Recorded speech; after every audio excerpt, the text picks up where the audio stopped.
biggest threat to Jordan exists in Israeli heads. It's the idea that Jordan is Palestine.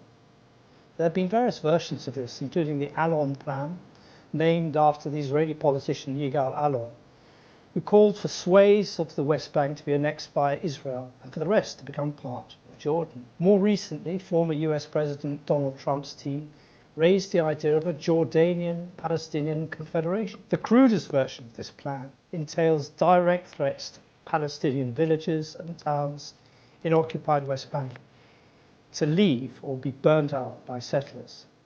But the Jordan option, as it's called, never disappears from Israeli discourse. A Knesset resolution passed just before Netanyahu's latest visit to the US to outlaw a future Palestinian state was geographically specific in its phrasing. It read, "The Israeli Knesset opposes the establishment of a Palestinian state on any piece of land west of the Jordan River." To any Jordanian, these words are brutally clear. It means the only place Israel will tolerate a Palestinian state will be in Jordan.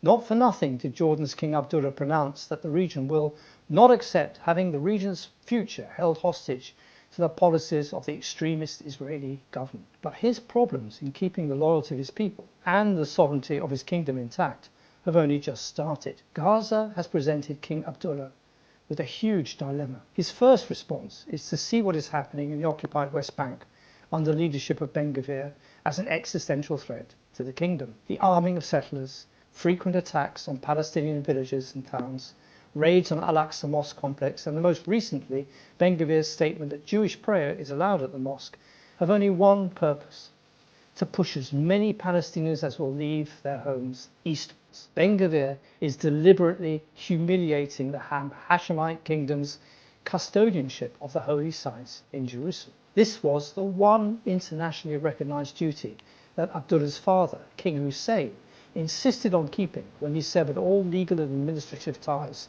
to the West Bank in July 1988.